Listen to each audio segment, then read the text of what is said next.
ukataji wa mkaa unachangia kwa kiasi kikubwa sana uharibifu wa mazingira, kwa sababu ukataji wa mkaa ina maana unakata miti na kusababisha mmomonyoko wa udongo, miti yanaisha, tunakosa wanyama.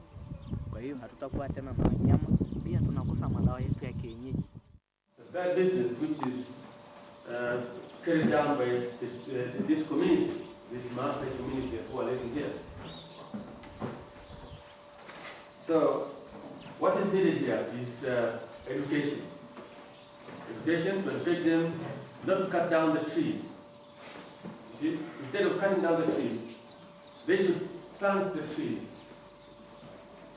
to make this area, to bring it in its nature. Miti yanaisha kabisa katika mazingira yetu. Kwa hiyo tutakuwa na matatizo mbalimbali kwa sababu hayo madawa hatutapata.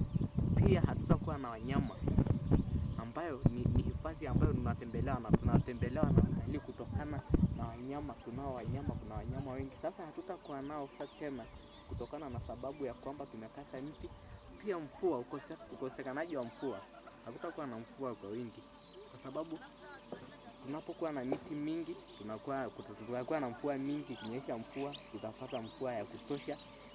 Sasa watu wanapozidi kukata mkaa hatutapata mvua wa kutosha, na hivyo itasababisha matatizo mengi kwa sababu njaa kutokana na mazao na yenyewe ataweza kustawi ikiwepo na mvua ya kutosha.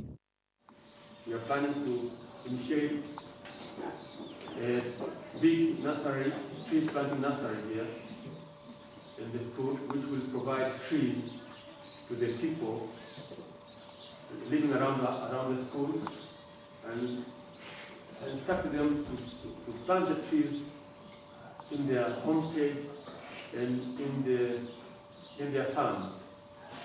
That's what we are planning to do.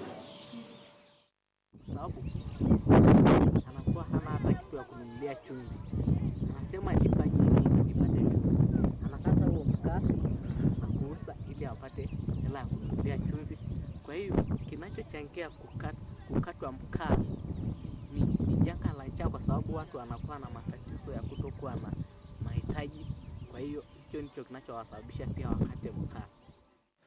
As I said, they are making charcoals, taking it down to the tree, and trying to sell them so that they can get their daily bread by selling charcoals. I think they can find another way of living instead of cutting down the trees. Ndicho kinachowasababisha pia wakate mkaa. Na tutawaelimishaje? Na tutawaelimisha ya kwamba kuna madhara hivi. Wao wanakata, kuna wanaojua madhara lakini bado wanakata, na kuna ambao hawajui. Na wale ambao wanajua kinachowasababisha wakate ni kutokuwa na mahitaji. Ndio maana wanakata mkaa. Hiyo ndio kinachowasababisha wakate mkaa.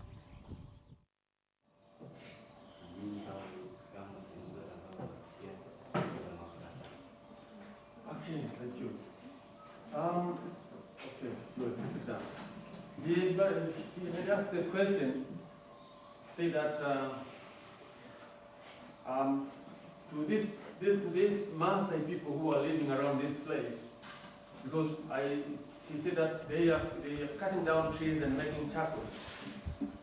How are we going to? How is the government? How is this NGO going to help them so that they can stop cutting down the trees and stop making charcoal?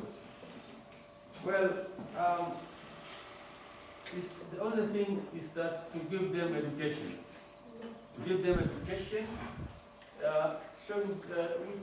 can tell them that cutting down trees and making charcoal is a very, very bad thing. Sababu ukiangalia jamii yetu ya Kimasai, watu wengi ni maskini sana. Sababu unaweza kumkuta baba ana watu labda 6. Hawezi kuwatimizia mahitaji. Kwa hiyo nawakuta wale wamama wanaweza kukata mkaa ili wauze wapate mahitaji yao, mfano chakula na madaftari kwa watoto wa shule. Sababu unaweza kumkuta baba na watoto wengi, hawezi kuwatimizia mahitaji labda kielimu, madaftari kadi na nguo za shule. Okay, I would like you to practice. Keep on practicing about taking care of your environment, and give this knowledge to your parents and grandparents. The time when you are going to exchange views with your grandparents and all your parents, then when asking them such questions in the next week session, you try to tell your parents that cutting down trees is not good at all.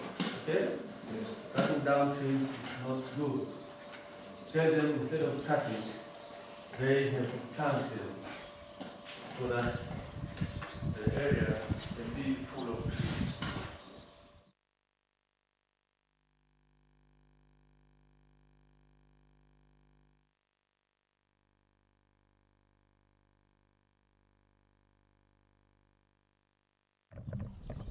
So we decided to bring the area in its nature, and we started planting trees. As you can see in our we started planting trees in the tree planting networks, and then after planting the trees in the tree planting networks, we started transplanting the trees in our schools.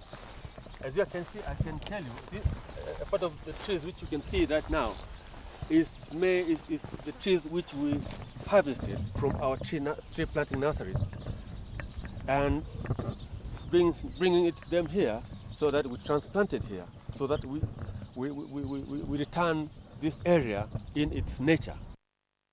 Kutokana na maelezo ya awali tulishasema kuwa jamii yetu ya Kimasai ni yaziki sana, yaani ni kwamba wako katika maisha ya duni. Kwa hiyo unavyosema wapande miti ndipo wakati, wengi wao hawataweza kusubiri au kuelewa kwanza wanavyoambiwa, kwa sababu hasa unafikiri ni nini utaanza kutembeza katika jamii ya Kimasai yote.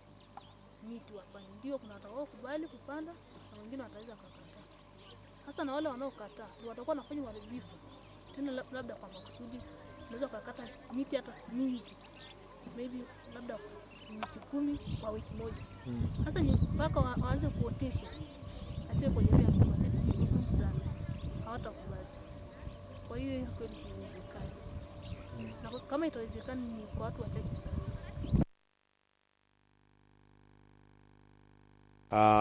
We prefer to prepare our own compost, because preparing manure through preparing compost from the remaining of foods which is remained by the people, the staff who are working here, teachers and students. Well, at the end of the process, we will get a very good compost, which will be more better in our farm. We are going to prepare a school farm, which will provide us with vegetables and making some sort of demonstrations to the people surrounding us, so that in this Maasai culture, people do not use to. Most of the people in this Maasai culture are not actually interested in using vegetables. So what else we are going to do is to give them a knowledge to demonstrate farming of vegetables, and then after cultivating vegetables, then we'll be giving our neighbors. Most of them are Maasai, and from the bombers, which I mean the homesteads living near our school, to study and learn from us how to initiate such vegetable farms and use vegetables for their health.